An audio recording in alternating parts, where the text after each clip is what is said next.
We are here with Anna Mycyk. Welcome. Thank you very much for inviting me to your show. Yes, well, we're here to talk about icons. Yes. So tell us about the process of icons. Oh, the process of writing an icon.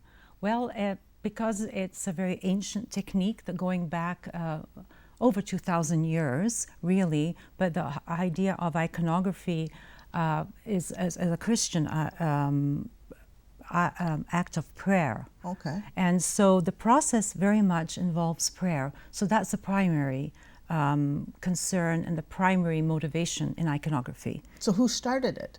Well, it was started by, I think, our most, the person I would most credit that would be St. Luke, the apostle and evangelist St. Luke, who was also known as an iconographer.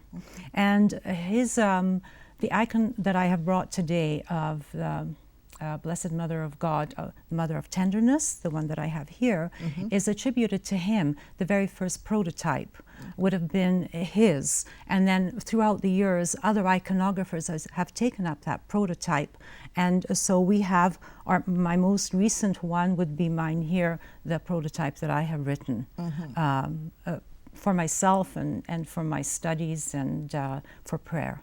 So how did you get involved? How did I get involved? Well, my background is Ukrainian Greek Catholic, and that is central. Iconography is very important in the Eastern churches, and so I have grown up praying with icons, and as I was growing up, I loved art. Therefore, I went into in that direction through my schooling. At the same time, I recognized that the iconography that I knew about was influencing my work.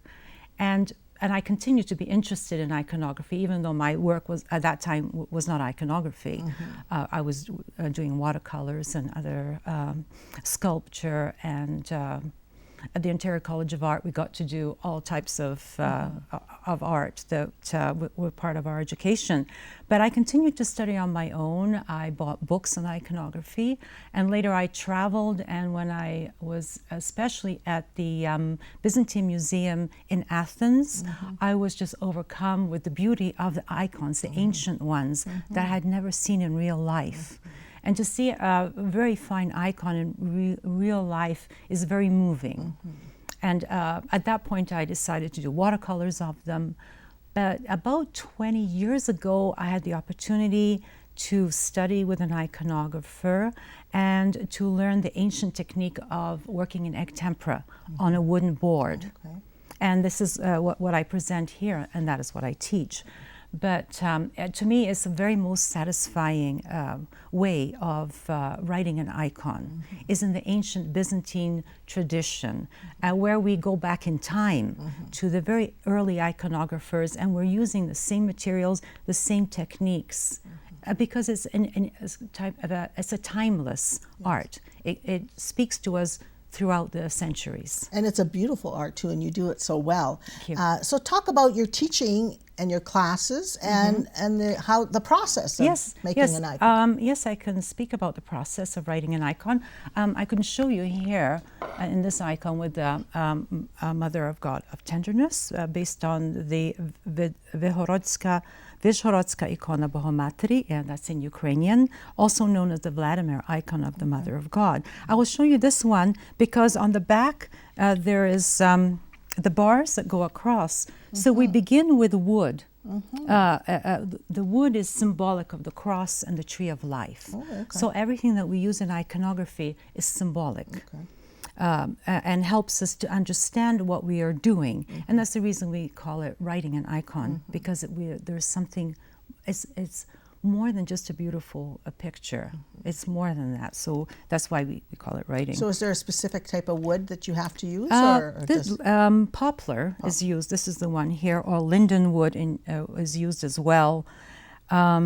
The wood is carved. The board is a solid wood board, and it's carved.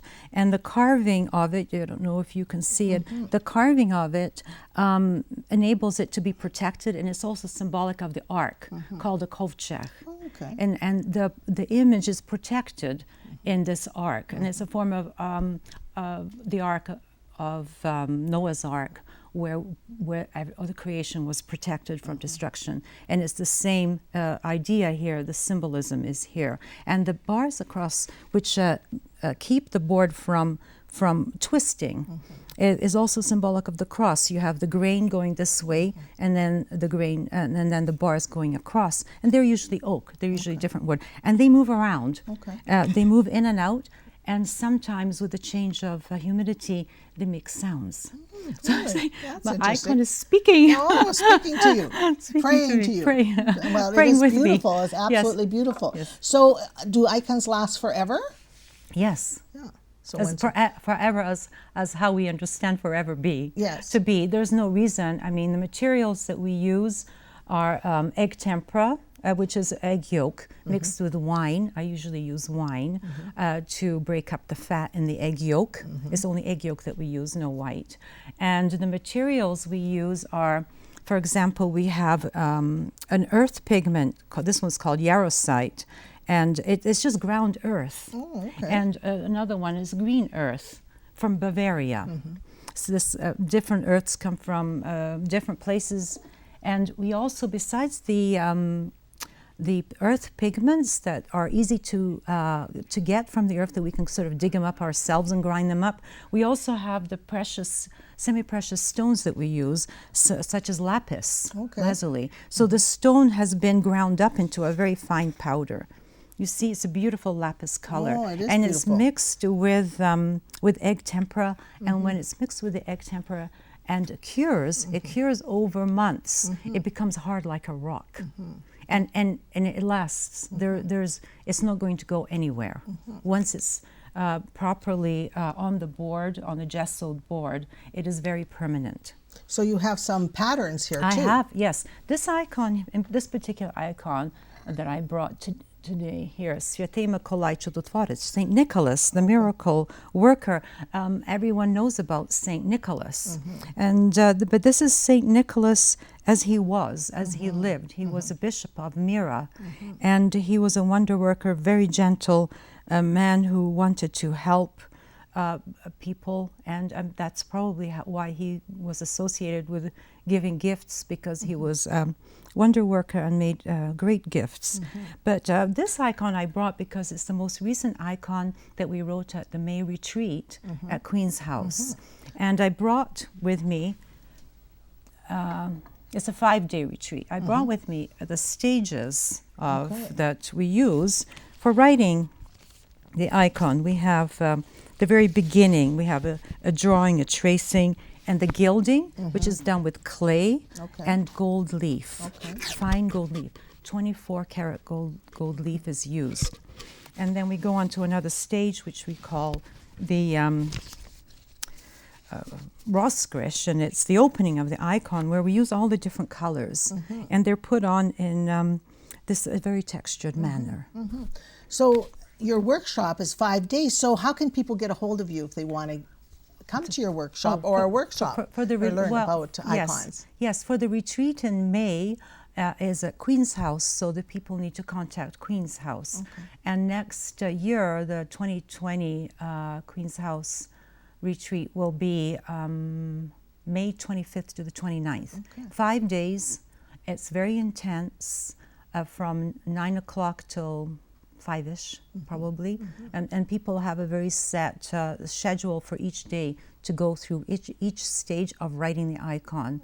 And it's done with prayer and contemplation. So we not only learn about writing an icon, the history, the methods, and the symbolism, but while we are writing an icon, through our contemplation, when we stop and see what we have done, we learn from what we're doing. Well, they're beautiful icons, Anna, and thank you so much for coming on my show. You rock, because you do such a beautiful job. Oh, thank you. And thank you for teaching us about icon Thank writing. you very much, Marian. Thank you. That was Anna Mycyk with Writing Icons.